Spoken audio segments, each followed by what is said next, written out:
150s on the overhead? Yeah. Don't tell anybody I told you that shit. It's that like getting all hype, come on, let's go, all that kind of stupid bullshit that people do.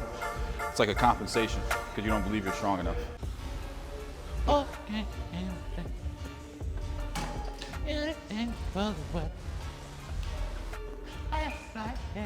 This is JC's pre-workout. Are we just hopping right into this shit? We're in the midst of it. Let's fucking go, man. What are we hitting today? Split jerks. Clayton, you're the man. Come on, what are we hitting today, bro? So I'm making the... You making the workouts, bro. What are we hitting today? All right, so... Squats. I think y'all gonna do some cardio. Oh, fuck out Squats, here. deadlifts, and then we'll get some hip thrusters. Oh, okay. All right, get ready for this evening. Excellent. All right, really get the hips in there, right? In all seriousness, we're hitting some shoulders and arms today. So this is the 4th training day of the week. So this one's kind of like where we get to hit the pretty muscles and some of the supportive muscles for all the other lifts. So we're gonna start off with some shoulder presses, which is a compound exercise. I'll give you guys some tips and some keys to do and things to think about while you're doing that exercise in the future so you can be as strong as possible, but also be as safe as possible. And then we'll move in some of the accessory stuff, and that's when we're gonna shorten the rest periods, increase the repetitions, and really take stuff to failure, muscular failure. So let's get into this shit. Yeah, we about to get swole, bitch. Yeah. I'm gonna work up to like the 100s, maybe a little bit further today, a heavier set, and then come back down. So gonna hit like 2 more warm sets before we get into the first working set. First working set will be around like 100 pounds. Full range of motion, none of that half range of motion shit. See, I see a lot of people when they do their presses, like they go like to right here, and they wonder why they have to do like fucking shrugs and all this other exercises for the 3 heads of your deltoid. Because when you're stopping here, like you're literally not gonna be able to engage your rear delta and your traps, which are done off the bottom here. It's like whenever you're doing your presses, of course you have to work on your like your shoulder mobility and everything like that, so this isn't a painful range of motion. But when this gets done correctly, you don't need a bunch of different exercises. You just do that, and you're gonna hit your traps.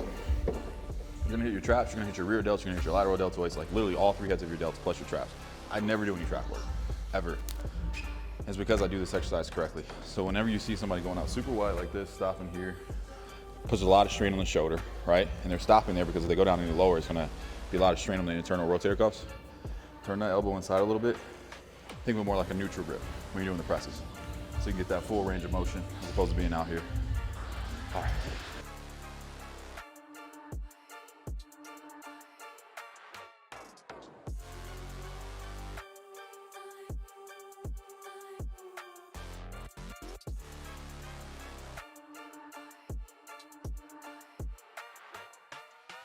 Come on. Okay, come on. Let's go. Oh, just 8? You're gonna do more sets of that. We're leaving money on the table. You literally just left a couple $100 bills right there. Come on. First set's supposed to be 10. So you owe 2 on your next set then. Hit a heavy set or heavier set. Should I do like the 110s, 120s? 150s on the overhead? Yeah. Y'all trying to kill me, man. I go 125s. We'll meet in the middle. All right, excellent. Let's go. Come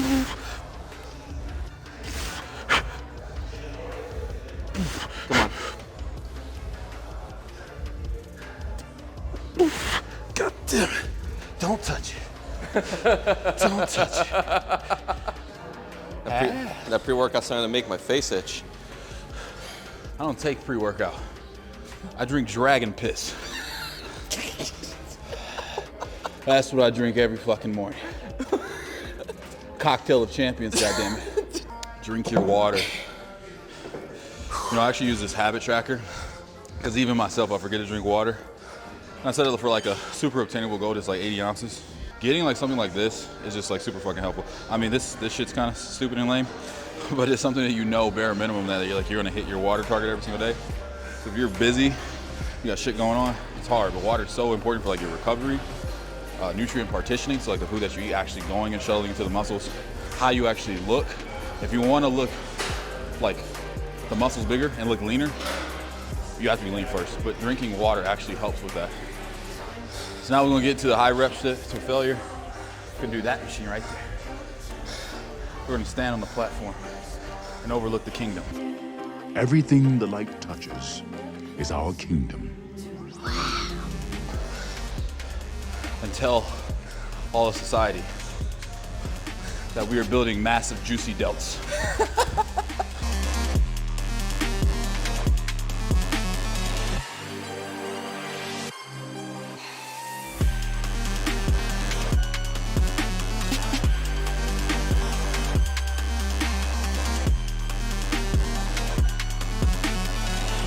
The reason why I like to opt for this as opposed to normal dumbbell side lateral is because typically after you get done doing a compound exercise like the overhead dumbbell shoulder presses or a strict press or a push press or anything like that, if you go to do a dumbbell side lateral, your traps are going to potentially engage a little bit more than what you actually want them to. You want this exercise just to hit the lateral head of your shoulder. So like right here, which kind of helps give it that cap look. But a pro tip though, is actually the rear delt that we're gonna hit next, that like really gets that three-dimensional look. So whenever you see like shoulders, typically you have to be leaner, like super lean, but whenever you see like those really well-developed shoulders that like kind of pop out, they look like cartoons, it's because of doing this exercise with a rear delt, which is actually kind of the secret. Don't tell anybody I told you that shit. Bend the elbows just a little bit more. Yeah. Because if the longer that lever stays, like think about it, try this at home right now too as well. When you go up just like this, what do you feel shorten the most? Your trap. Now try it again, bend the arm a little bit. When you go up now, what do you feel shorten? This right here. So it's gonna actually help to hit that head of the shoulder much more effectively. There's a couple different ways we can hit the rear delts. Because we hit an isolation exercise here, I wanna do like what I kind of consider like a compound exercise for the rear delt. So it's a rear delt row. And the difference between like this and a normal row is, for one, with a normal row, your grip is going to be like more like neutral. This is going to be more like pronated. This is going to be here. We're going to go out a little bit wider, okay? So it is going to incorporate a little bit of a traps, a little bit of your lats, but if you had to break it down to like percentages, it's going to be like 70 to 80% rear delt, like 10, 15% trap, and like the rest will be lat. So like either like, you know, another 15% there. So this is like one of the best things I used to do like when I was bodybuilding. It's one of my favorite exercises. And I want you to try this out too as well, because I think you'll get a lot of benefit from it. All right, so with this exercise, you want to hinge back at the hips. You're going to use something that's just going to be used for stability, not for leveraging any of your weight, okay?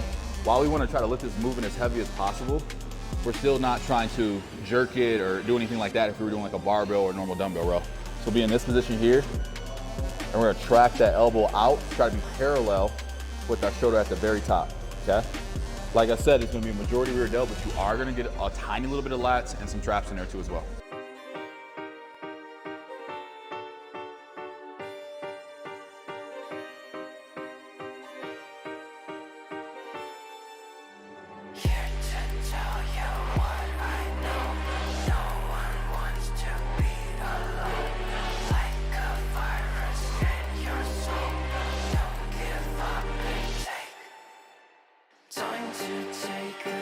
So when you're doing this, you want this to stay even and level as possible, like right there. You want to disengage the trap at the bottom, focusing each repetition on that rear delt. And towards the end, if this starts to engage a little bit more, that's okay. Because a lot of people don't even have developed mid and lower traps. Like it's not just these juicy things at the top everybody wants to build, but like when it's really fully developed from top to bottom, so your lower, your middle, and your upper, that's when you have like that beautiful looking back, that strong looking back. How'd that feel? Got a beginner perspective, really easy to move into the trap on that. If you intentionally pack the shoulder blade back and down, or if you're struggling to feel it, when you're bent over here, shrug the trap into the wrong direction, then crank it back down. And when you're in that position, it's easier to crank on the rear delt more. So now, as if that wasn't challenging enough, now we're gonna end with the hardest exercise of the day. Cardio. No. To do a strict press now. So after we've exhausted all three heads of the delts, a little bit of traps, I like saving this stuff kind of for the last, more as like a test of will, test of endurance. Because you can push through this, it's like breaking through like a mental barrier. Like I love this shit. So here we go.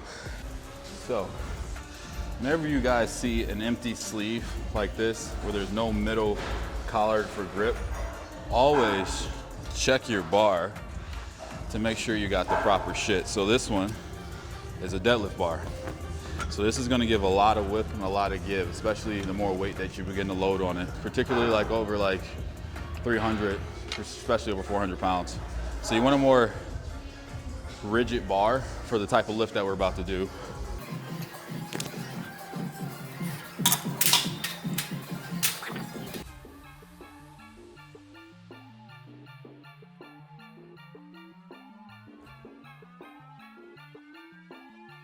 So I've never been one of those guys who get like super hyper geek on a lift. Like even like when I would do like, you know, 545 on like a bench or like 700 plus pound squats and shit like that. Because when you do that kind of stuff, like your energy's everywhere. I never scream, never shout, never like get all that kind of shit getting hyped between. Like I get like focus. And what I always tell people, like when I get them to compete, it's almost like controlled rage. Like deep down inside, like you want to explode. Like you want to have those feelings, but you're harnessing all that energy in one direction. So it's like a really, really intentional focus. So I'm doing that here now because like I'm tired, I'm fatigued, like we've been definitely like killing our shoulders. And now this is gonna challenge me a little bit. Instead of like getting all hyped, come on, let's go, all that kind of stupid bullshit that people do. It's like a compensation because you don't believe you're strong enough.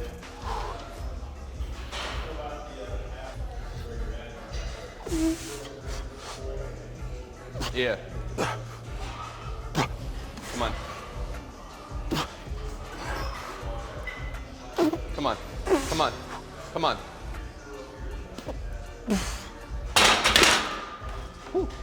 All right, so we're gonna do the last two exercises of the day. We're gonna superset these. It's gonna be easy bar curl, superset it with a weighted dip. Now, again, if you are a newer intermediate, do not do a weighted dip after you do all that stuff. Do not do dips, period. I would advise that. Because like all this stuff is taxing your shoulders, and your shoulders are the main thing that's gonna be stabilizing you throughout the course of this movement. So do like a machine-assisted dip, do a skull crusher, something that's gonna still hit like the same head of the tricep that the dip would. But I like doing this because for one, it's challenging as fuck, so I love doing that kind of stuff. And then two, like I always wanna be as strong as possible, even at my weakest point possible. So like I train for that. So yeah. For you guys that probably shouldn't do weighted dips at the end of this, just watch what I'm doing. We'll give you the alternative.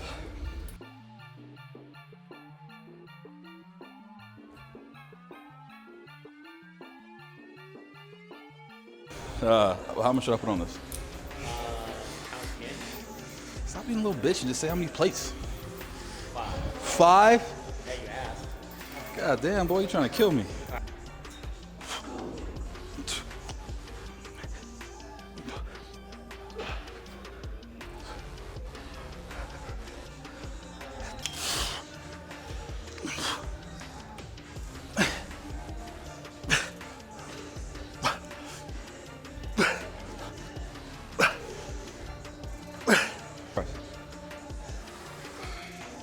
Let's go check on our friend Juju.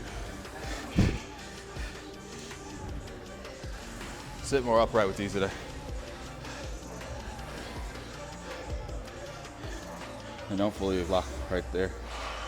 Keep it all in the try at the top. There you go.